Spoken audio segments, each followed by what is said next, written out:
So in this video, I want to return to that idea of literacy that we went to at the very beginning of the semester. So if you'll remember, we have many definitions of literacy, but I generally tend to prefer James Paul G's definition of literacy as an identity toolkit. That is, as your ability to decode and encode meaning making with other people based on not just your writing and reading practices, but even your ways of dressing, even your ways of speaking, even your gestures.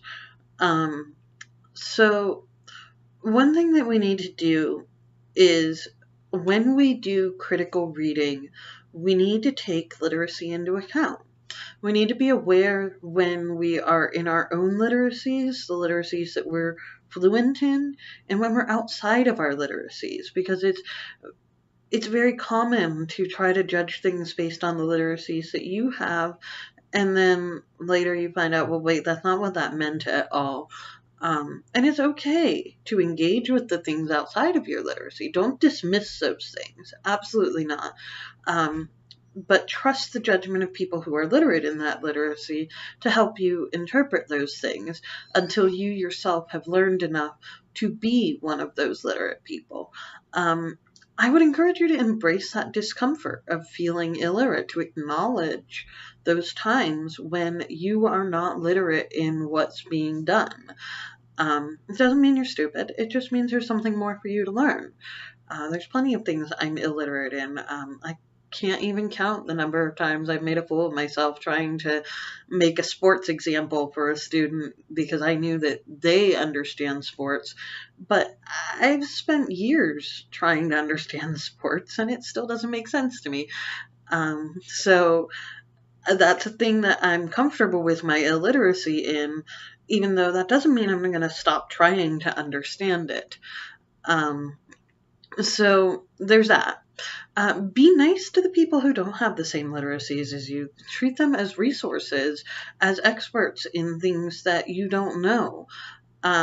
So what seems obvious to you may not be obvious to someone else.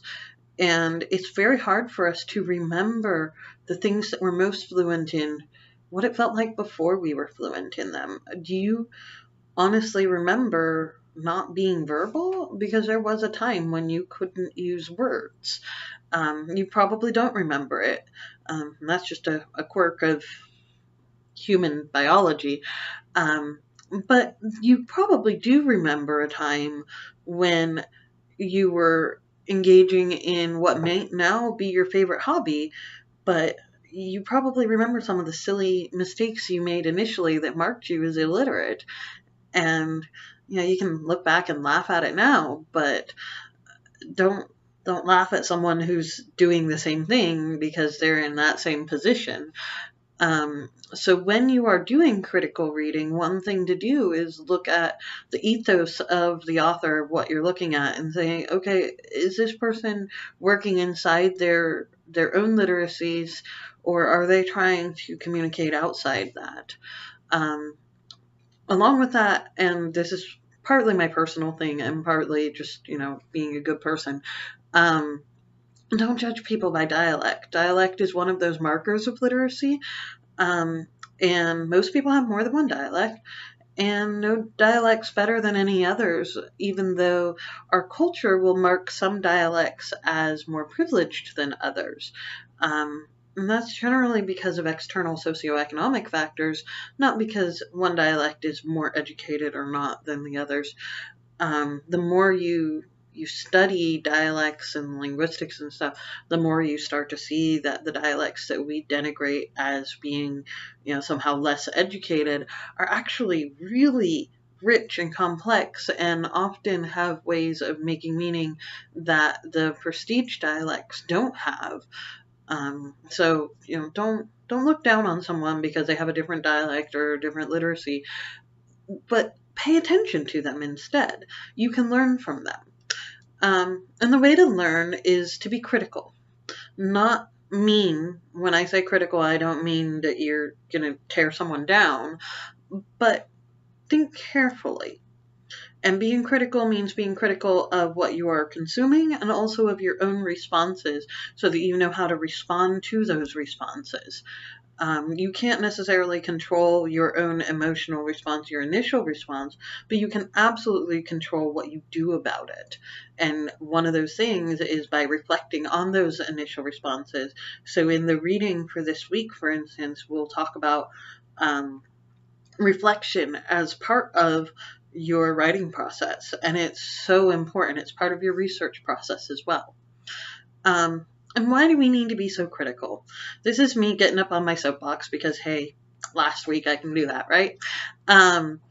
We need to be critical because we are inundated with information. We live in an information age, so it's really hard to be selective.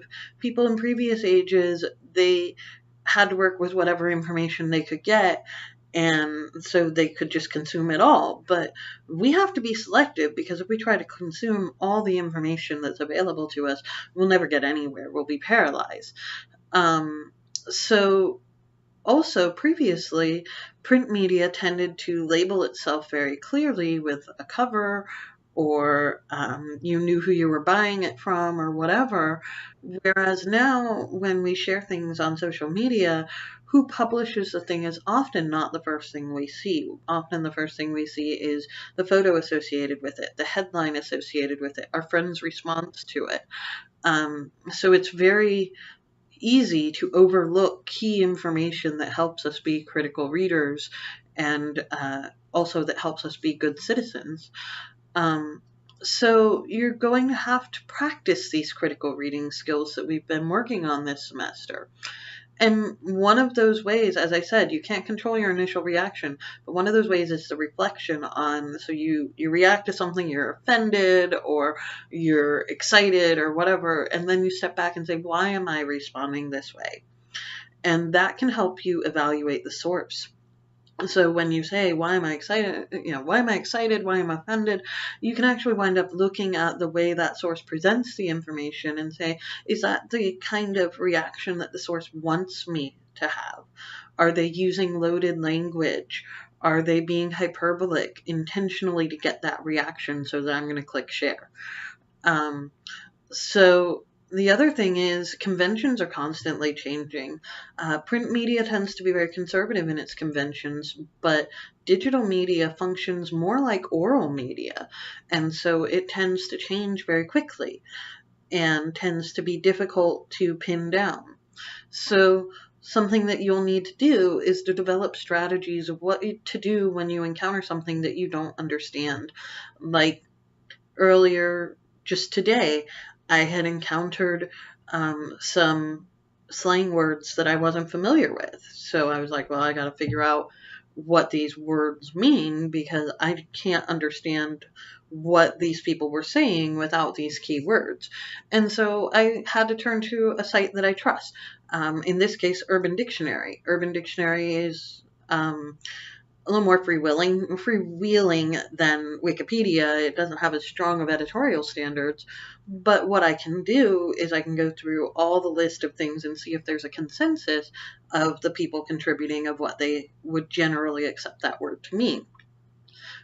So you need to kind of build up an arsenal of tools in your toolbox to say, how am I going to respond to something that's unfamiliar or confusing, and how am I going to respond to it in a way that isn't dismissive, but rather helps me expand my horizons and better understand the world that I live in.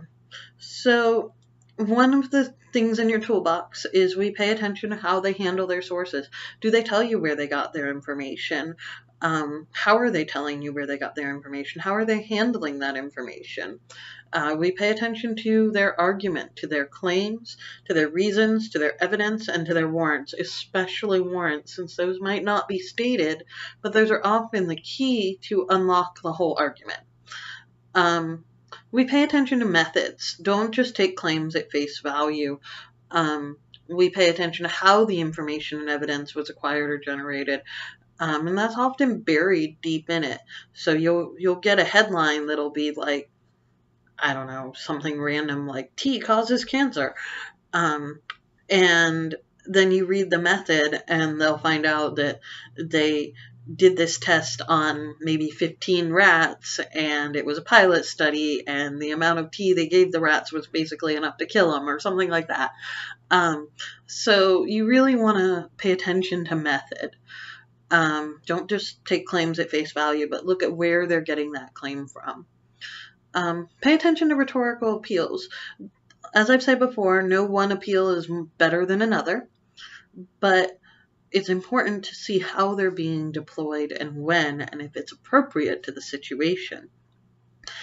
And we have to pay attention to what we ourselves are saying.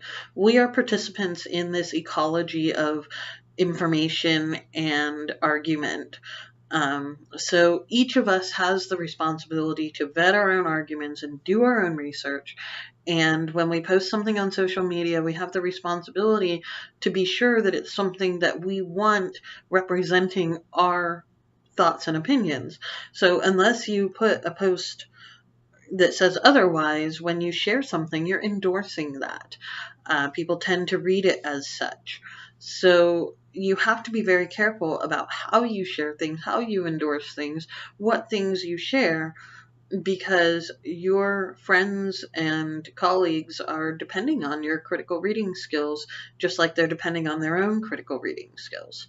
So part of taking a class like this on research is developing those critical reading skills and developing those source finding skills and those evaluation skills and those argumentation skills to help make your meaning clear and to understand other people's meaning and to make sure that you are participating as an active and responsible citizen in the information age.